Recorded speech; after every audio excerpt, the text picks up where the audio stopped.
There's a moment that shows up in almost every recovery story. A tiny, almost mundane moment that later reads like a hinge. Maybe it's a morning where the person puts down their phone and doesn't immediately look for a dealer's number. Maybe it's a night they don't answer a call that used to pull them back inside.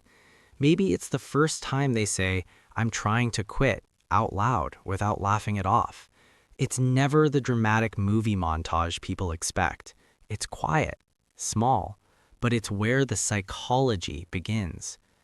If you want to understand how people overcome drug addiction, you don't start with willpower. You start with the human being behind the habit, their history, their nervous system, their relationships, the stories they tell themselves. Addiction is not a moral failure. It's an adaptation that once made sense. And recovery is another adaptation, a very different kind of learning. Both are practical, messy, and deeply human. Let's walk through what actually shifts when someone moves from using to recovering. Not the slogans, not the rehab brochure language, but the internal work, the psychological moves that really matter.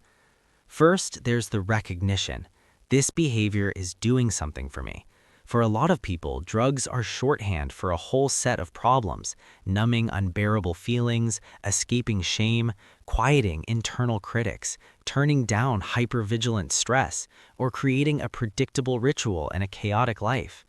The brain is not evil when it leans on substances. It's trying to solve a problem with the tools it has. That makes recovery less about punishing the habit and more about asking, what was the habit trying to protect me from? When that question is asked honestly, it changes everything. It reframes the addict not as a broken person, but as someone who is managing pain with whatever worked. That shift from blame to curiosity is one of the earliest and most powerful psychological pivots in recovery. It allows shame to loosen its grip long enough to do real work.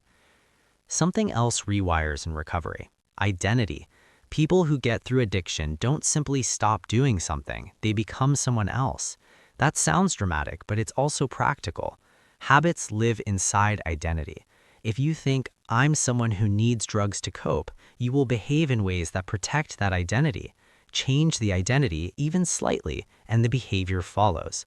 That's why so many successful recoveries hinge on new self-narratives. I'm trying to become someone who manages stress differently, or I don't want to be the kind of person who sleeps their feelings away.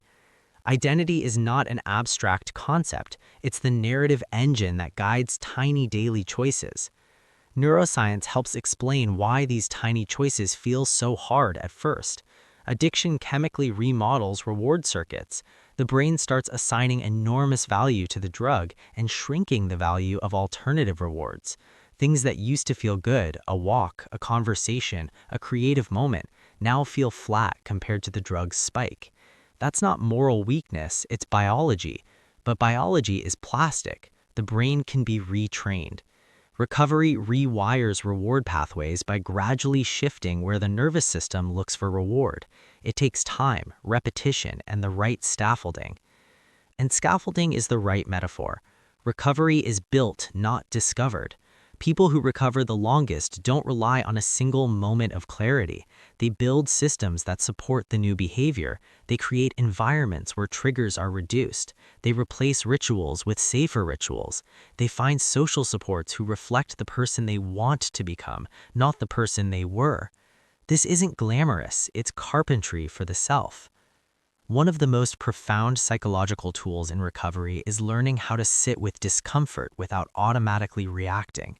If drugs were a form of short-circuiting feeling, recovery is learning to tolerate the feelings without needing to escape them. It's not easy.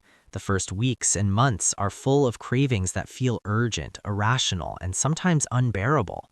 But cravings are time-limited biological events. They spike, peak, and fall away if you don't feed them.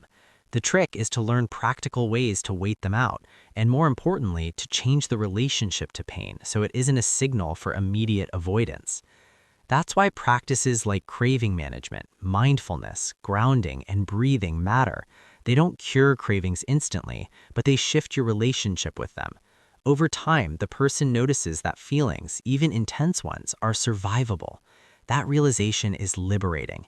It changes the calculus. If I can feel this and live, maybe I don't need the drug to make it stop. Social psychology plays a massive role too. Humans are wired to mirror our social group. If everyone you hang uses, sobriety looks lonely and weird. If you find a group, even a single person who models recovery, the possibility becomes real. That's why mutual help groups, recovery communities, supportive families, therapists, and mentors are not optional fluff. They are the social reinforcements that help new identities stick. But social support can't be naive. It has to balance acceptance and accountability. I see you and I love you without I'll enable you is the sweet spot. Recovery communities that work best are those that combine empathy with structure, where people get honest feedback and real help planning next steps. Another psychological reality, motivation is not a single thing. It's layered. There's the initial pain-driven motivation, losing your job, hitting a legal wall, almost dying. Those moments can push someone into treatment, but long-term staying sober often requires a different kind of motivation, meaning, a reason that's bigger than avoiding pain. People hang on to recovery when they find something worth risking comfort for, a child's smile, a creative project, a career that matters, a partner who believes in them. That's why building a life that matters, not only in practical terms, but emotionally, is crucial. Recovery without meaning is fragile. Shame is the poison in the room. It whispers that you're unfixable, that you deserve the worst, that people will never forgive you. Shame isolates. Addiction thrives on isolation. Recovery requires an antidote, self-compassion.